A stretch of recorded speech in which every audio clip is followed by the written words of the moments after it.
Pendant des générations, Marie-Madeleine a été dépeinte de manière controversée, entourée de mythes et d'interprétations déformées.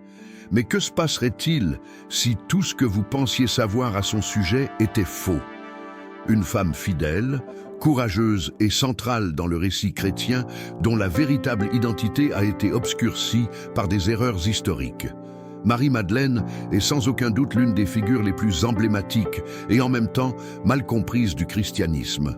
Pendant des siècles, son image a été déformée par des erreurs théologiques et des interprétations erronées qui l'ont transformée en un symbole de péché et de rédemption.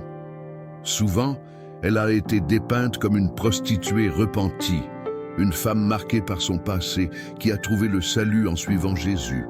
Cependant, cette version de l'histoire n'est pas soutenue par les textes bibliques originaux. La véritable Marie-Madeleine était bien plus qu'une femme pécheresse convertie.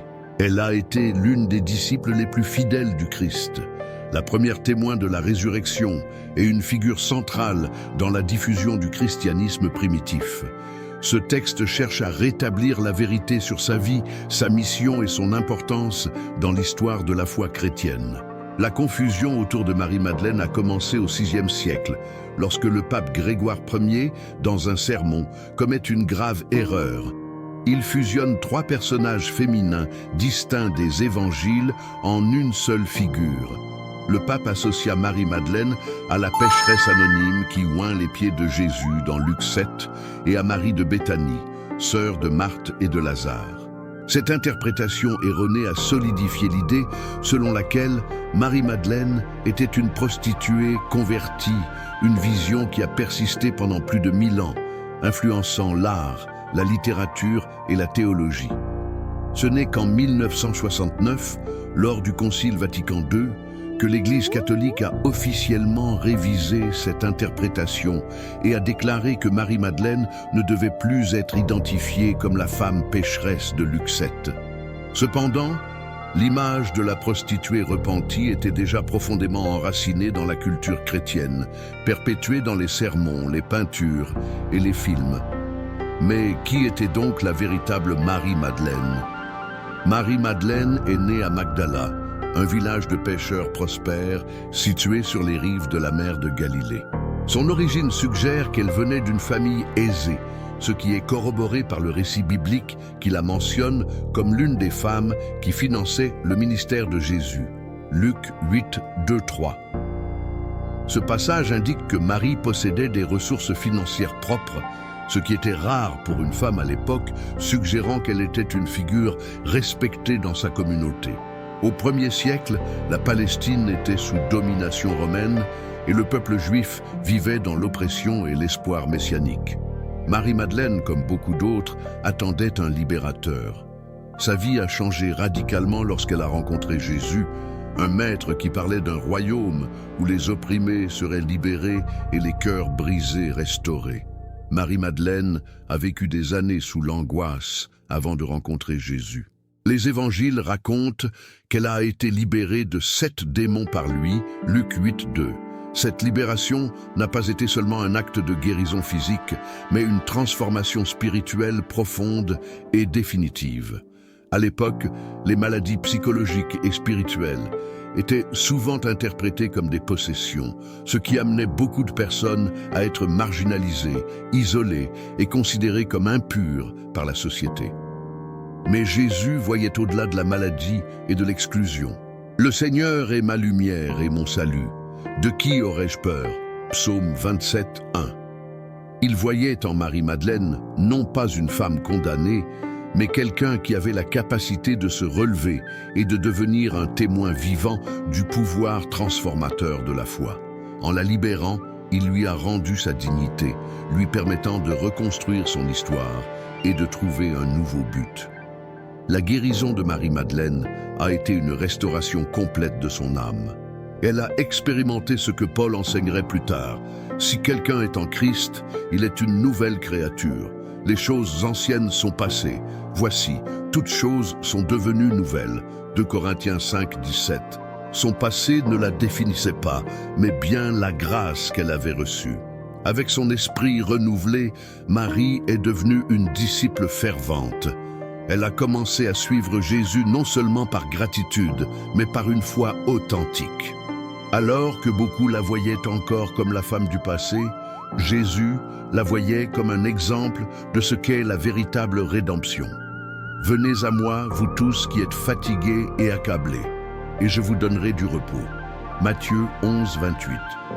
Ces paroles s'appliquaient profondément à son parcours de libération et de transformation.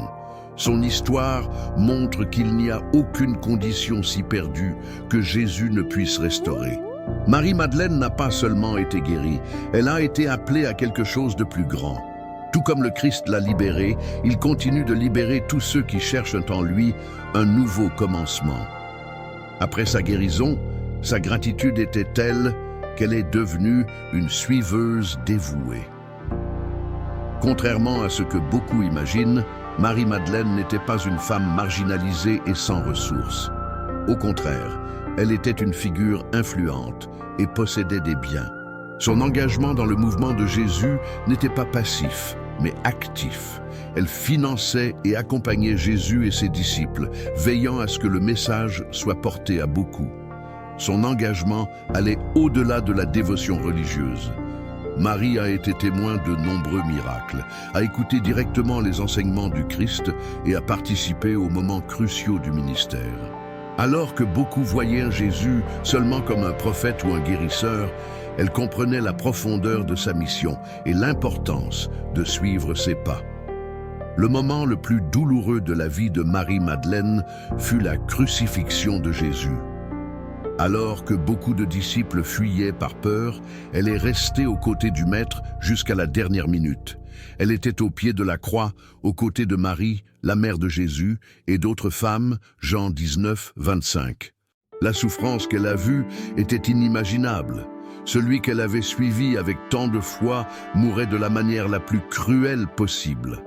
En voyant Jésus porter la croix, Marie a dû ressentir une douleur écrasante. Chaque coup, chaque insulte lancée contre lui, chaque goutte de sang versée était aussi un coup contre sa foi, mettant à l'épreuve sa résistance spirituelle. Mais au milieu du chaos et de la brutalité, sa loyauté est restée inébranlable. Après la mort de Jésus, Marie-Madeleine ne s'est pas retirée. Alors que de nombreux disciples étaient cachés, craignant pour leur vie, elle a fait partie du groupe qui a accompagné l'enterrement du Christ. Sa foi ne mourut pas avec lui. Quelque chose en elle lui disait que cette histoire n'était pas encore terminée. Au matin du 3e jour, Marie-Madeleine s'est rendue au tombeau pour oindre le corps de Jésus.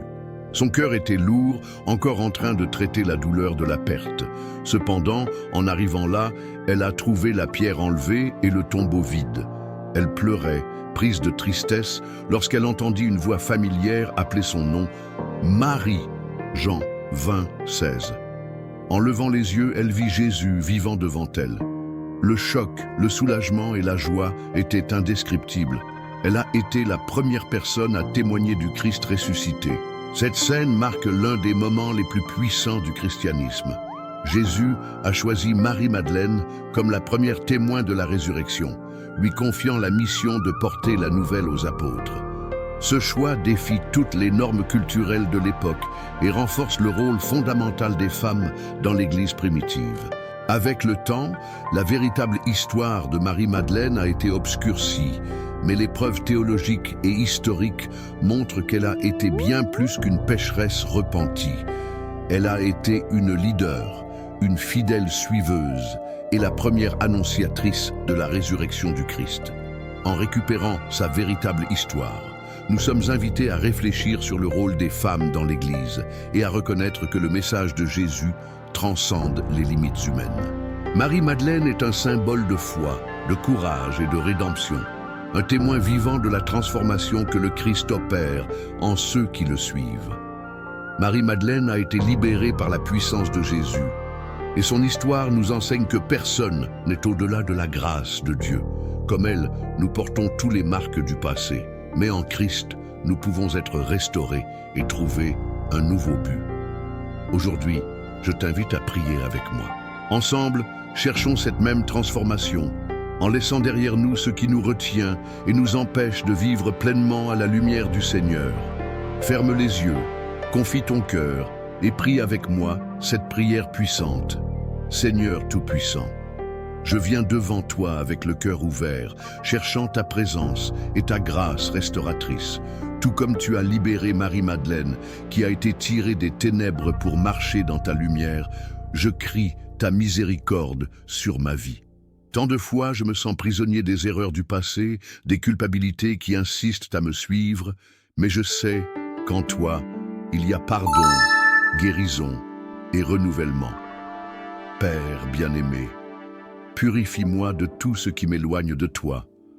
Restaure mon esprit, mon cœur et mon âme, afin que je puisse vivre selon ta volonté. Jésus, toi qui as dit, « Venez à moi, vous tous qui êtes fatigués et accablés, et je vous soulagerai. » Matthieu 11, 28. Aujourd'hui, j'accepte cette invitation. Je dépose devant toi mes douleurs, mes préoccupations, tout ce qui me pèse, et je repose dans ton amour infini. Seigneur, tout comme tu as appelé Marie-Madeleine par son nom dans le jardin après la résurrection, en la ramenant à l'espoir, je te prie, appelle-moi aussi. Je veux entendre ta voix et reconnaître ta présence à mes côtés, me guidant, me fortifiant et me remplissant de ta paix. Que le même courage que Marie-Madeleine a eu pour te suivre sans crainte, pour annoncer ta résurrection, soit le courage qui habite en moi. Que je puisse être un instrument de ta lumière dans ce monde, témoignant de ta grâce et vivant avec une foi inébranlable. Père, je te remets mon passé, mon présent et mon avenir. Je sais qu'entre tes mains, ma vie est en sécurité et qu'aucune erreur n'est trop grande pour être effacée par ton amour.